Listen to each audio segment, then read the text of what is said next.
What you manifest in your mind, you can bring to reality.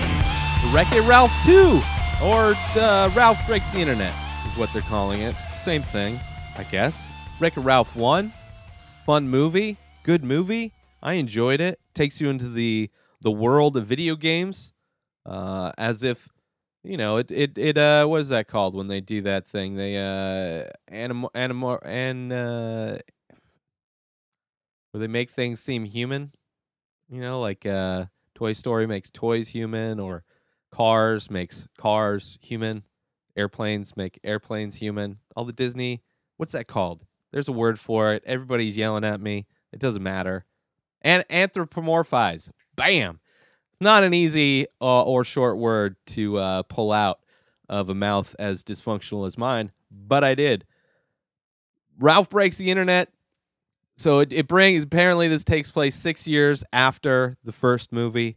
First movie, you know, it's a world. They're in an arcade. They're able to, like, through the electrical cables, all the characters are able to go to, like, this big Grand Central Station type place and interact with each other. And this one, the arcade gets upgraded with Wi-Fi. They get a I want to say they got an arcade game that connects to the internet or something that required this arcade to get Wi-Fi. And the let's see, Vanellope, tired of her existence in her Candy Rush game, where she, you know, rides a race car and, you know, she's badass and all this kind of stuff. And Ralph, being the hero and the best friend that he is, constantly trying to help improve her life, trying to either modify the game to make it more exciting for her, and of course getting into problems of his own.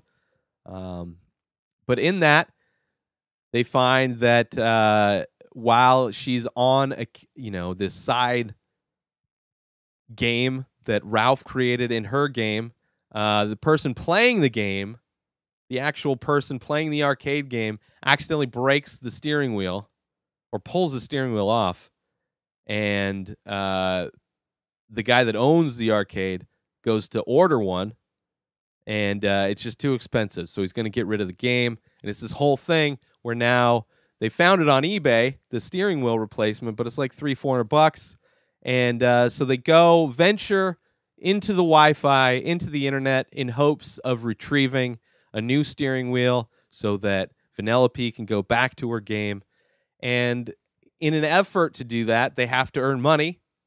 So they do it with, I mean, it's really fun to see how they translate the world of the internet into like an actual place where people like exist and kind of participate in. It was really interesting. It's almost kind of reminded me of that Chappelle sketch where he did the thing on like where he was making fun. It was like a mall, but it was when you're buying music, and how Napster was kind of the go-to way to get your music for free. And he did that kind of analogy, compared it to a mall with pop-ups. Very similar in a lot of ways to that sketch from Chappelle, but definitely a lot more depth to it.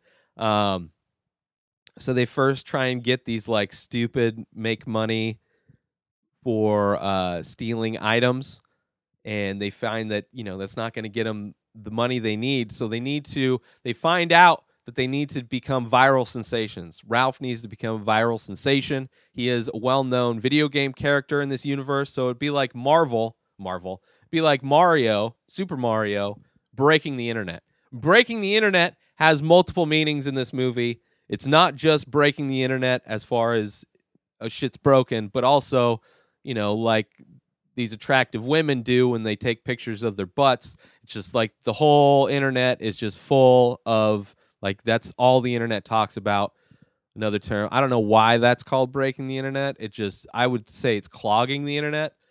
So Ralph attempts to make viral videos that will get paid. So it's similar to like YouTube monetization, but in this, it's BuzzTube, I think, is what they call it.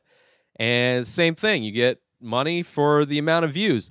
Of course, he's highly successful at it and does like all the different types of viral videos, which is fun. It's fun to see, you know, just internet culture kind of taken on by this. You also get to see, Disney. They get into like princesses. The princesses in this are awesome. Vanellope's awesome. Ralph's awesome.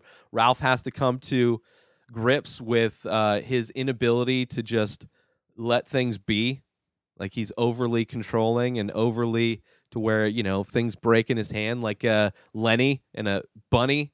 He just wants to pet it and hold it and stroke it. And then next thing you know, the bunny's dead. It's like Ralph.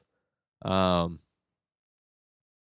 yeah, it's so like the premise of it where they're trying to, get the steering wheel. But then you find out that it's not about the steering wheel. It's about being unhappy with your existence and moving on to something different.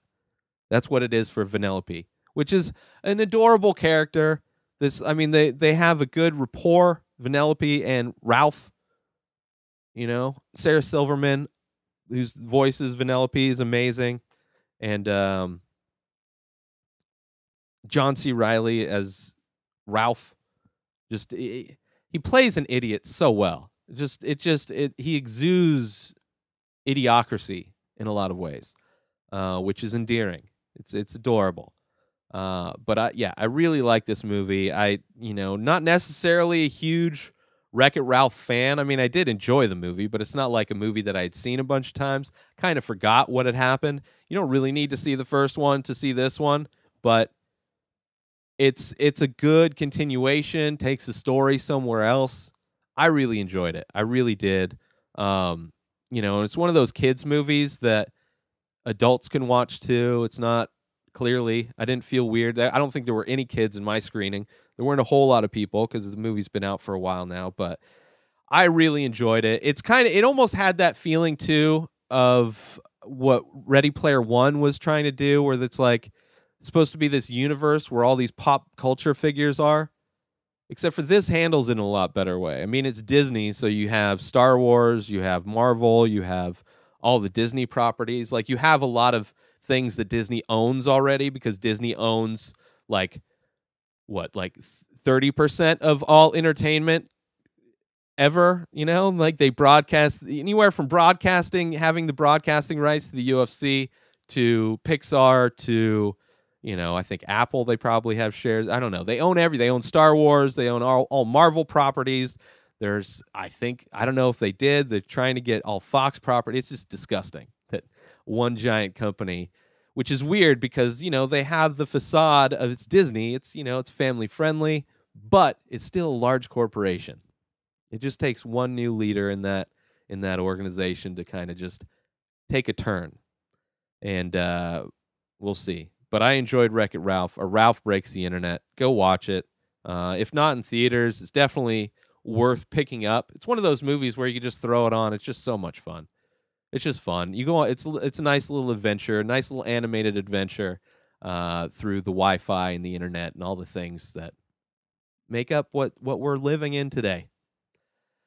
So that's it for this episode. New episodes of this show come out every day. You can subscribe everywhere podcasts are found, video or audio. Binge the show if you want to watch the full week in advance. Go over to patreon.com/inspireddisorder and become a member. If you go over to inspireddisorder.com, that's where all my artwork is. And through the holidays, you can save 50% by using coupon code THANKS18. That's the number 18 when you check out.